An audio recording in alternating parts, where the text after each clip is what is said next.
Hey everyone, and welcome back for another deep dive with us. Today we're going to be looking at all the top news from December 29th, 2024.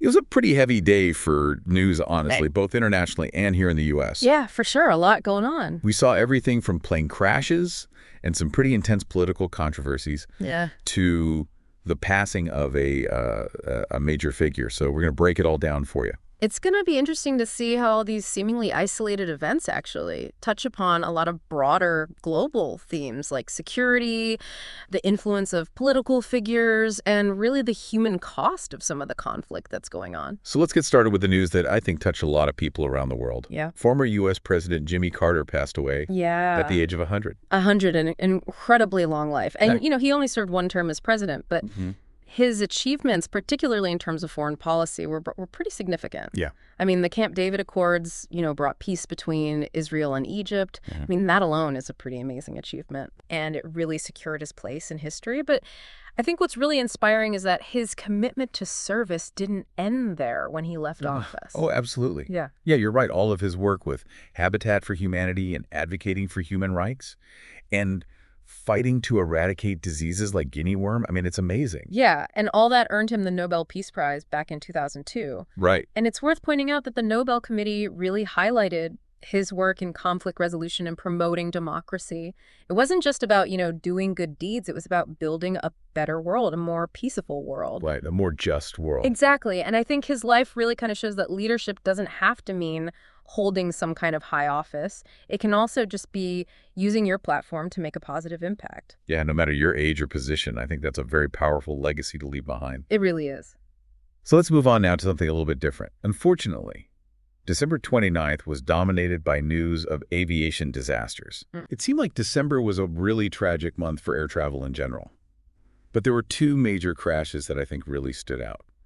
And I know you're a frequent flyer, so I wonder how this kind of news hits you. Oh, it's always unsettling to hear about these kinds of things. Yeah. Especially when it's a plane you fly on frequently. Right. I mean, just the idea that something could go wrong, it's a scary thought. It is.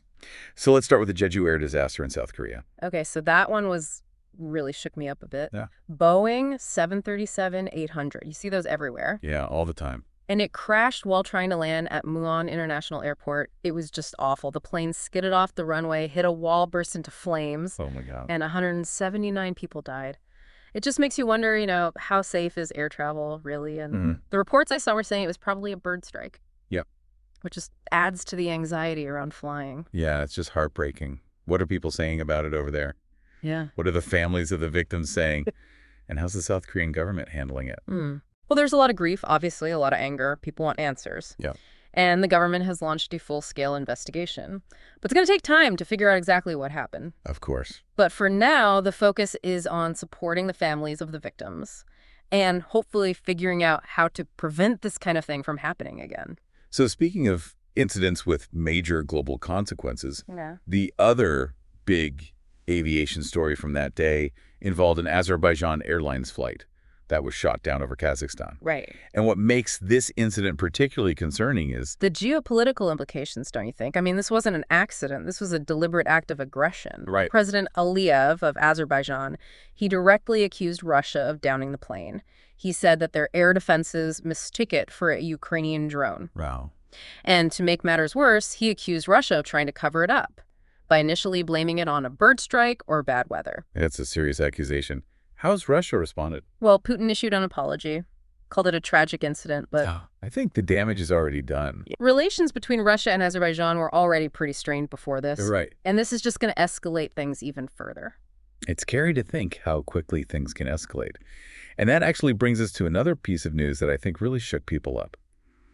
Russia decided to end its self-imposed moratorium on deploying these intermediate and short-range missiles. Yeah. Now, for those of us who aren't familiar with all this military jargon, can you explain what kind of missiles are we talking about here and why everyone is so concerned about this decision? Sure. So these aren't the kind of long-range missiles that you typically think of. These are missiles that are designed to hit targets within a few hundred to a few thousand miles. Okay. And they're especially destabilizing because they can reach their targets much faster than intercontinental ballistic missiles, which doesn't leave a lot of time for reaction or diplomacy. So basically, it makes any kind of conflict a lot more dangerous and unpredictable. Exactly. And to make things even worse, Russia is justifying this decision by accusing the U.S. of deploying similar weapons. It's basically this tit-for-tat situation where they're saying, well, if you're going to do it, we're going to do it too. So instead of moving towards like disarmament and diplomacy, Mm-hmm. it feels like we're just going backwards and building up our arsenals. It's a very dangerous game they're playing, and the stakes are incredibly high. Right. A lot of experts are worried that this could lead to a new arms race, which could destabilize entire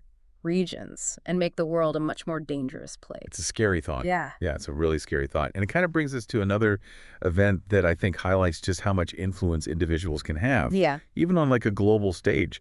So Elon Musk endorsed the Alternative for Germany Party, the AfD, which seems so out of character for him. What do you think was going on there? Why would he support a party with such extreme views? Yeah, that's the million-dollar question, isn't it? I mean, some people think it was just a publicity stunt, just a way to get attention and keep his name in the headlines. But others think he might genuinely agree with some of their policies, especially their economic policies, which are pretty libertarian. Right. But whatever his reasons were, it's definitely caused a stir. Yeah, it sent shockwaves through Germany and I think around the world too. So for those of us who might not be as familiar with German politics, could you kind of give us a rundown of who the AfD are and why everyone's so concerned about this endorsement? Sure. So the AfD is a far-right party. They're known for their nationalist and anti-immigrant views. Yep. They've been accused of xenophobia and Islamophobia. Wow. And their growing popularity has a lot of people worried about the direction Germany's headed. Right. And this endorsement comes at a pretty crucial time because Germany's about to have a snap election. Right. Can you tell us a little bit about what led to this snap election? And do you think Musk's endorsement could actually sway the vote? So the snap election was called after Chancellor Scholz's coalition government collapsed, which left the country in a state of political uncertainty. And yeah, I think Musk's endorsement could definitely have an impact, especially among younger voters who look up to him. You know, they admire his success and they see him as a visionary. Yeah. And it's a little unsettling to think that his endorsement could give the AfD the boost they need to gain even more power. It really makes you think about the responsibility that comes with having a large platform. Oh, for sure. I mean, whether he intended to or not, he's given a platform to a party whose views are pretty extreme. Right.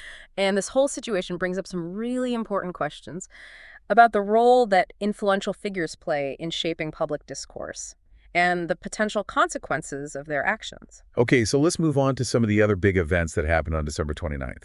We had the Croatian presidential election, the discovery of mass graves in Syria, a humanitarian crisis in Manbij district, and a deadly tornado outbreak in the U.S. Just to name a few, it's kind of overwhelming how much was happening on a single day. Yeah, it was a busy news day for sure. Where should we even begin? Well, let's start with the Croatian presidential election. The incumbent Zoran Milanovic seems to be in the lead, but it's probably going to go to a runoff. Okay. And what makes this election particularly interesting is that it's happening at a time when Croatia is really grappling with its identity within the European Union. What do you mean by grappling with its identity? Well, there's this growing tension between those who support closer ties with the EU and those who want a more independent path. I see. So the outcome of this election could have big implications for Croatia's future. Wow, so it's not just about choosing a president, it's about choosing a direction for the whole country. Exactly. Now, on a much more somber note, 3 mass graves were discovered in Al-Kabu, which is in Syria's Homs governorate. And this is a really chilling reminder of the brutal reality of the war there. It's hard to believe that this conflict has been going on for over a decade now. Do we know anything about these mass graves yet? The details are still coming in, but it's believed that they contain the remains of people who were killed during the war. Oh, wow. And these discoveries just highlight the need for accountability, which has been really slow and difficult in Syria. It's heartbreaking that even amidst all the political maneuvering and power struggles, it's always the ordinary people who suffer the most. It's true. And the suffering in Syria doesn't end there. We also saw reports of a humanitarian crisis unfolding in Manbij district. Can you tell us what's happening over there? So the takeover of Manbij by Turkish-backed forces has created a very difficult situation for civilians. They're facing shortages of basic necessities like water and electricity. Oh my And goodness. many of them are just struggling to survive. It's a tragic situation that I think often gets overshadowed by the bigger political picture. Yeah, it's easy to get caught up in the complexities of international relations, but we have to remember the human cost of these conflicts. Absolutely. So let's shift gears again and talk about the devastating tornado outbreak that hit the southern U.S. It's pretty rare to see tornadoes in December, and the damage from this outbreak was pretty extensive. Yeah, these tornadoes were really powerful. They caused a lot of fatalities, damaged homes and businesses, and left entire communities devastated. Wow. It's a reminder that nature can be just as unpredictable and destructive as any human conflict. And a reminder that even with all the global events happening, sometimes the most impactful news is the one that's closest to home. That's a good point. Before we move on, I want to circle back to the topic of aviation safety for a second. We've talked about those tragic crashes in South Korea and Kazakhstan, but there were also several other smaller aviation incidents reported on December 29th. So what does all this tell us about the state of aviation safety? Should we be worried about flying? Well, I understand why people might feel anxious about flying after hearing all this news, especially when it seems like these incidents are happening so close together. But it's important to remember that, statistically, air travel is still one of the safest modes of transportation out there. Yeah, that is reassuring to hear. It's easy to get caught up in the fear when you're hearing about all these incidents. But like you said, statistically, flying is still very safe. Right, and I think all these recent events are going to lead to a lot more scrutiny of airline maintenance, pilot training, air traffic control procedures, which is a good thing, you know? Yeah. It's a constant process of improvement, learning from past mistakes. It's a reminder that even with all the advancements in technology and safety protocols, there are still risks. And those risks have real consequences for the people on board those flights. Yeah, every life lost in these tragedies, it represents a family that's been shattered, a future cut short. So we've covered a lot of ground today, from the passing of a former president to international conflicts, political endorsements, and natural disasters.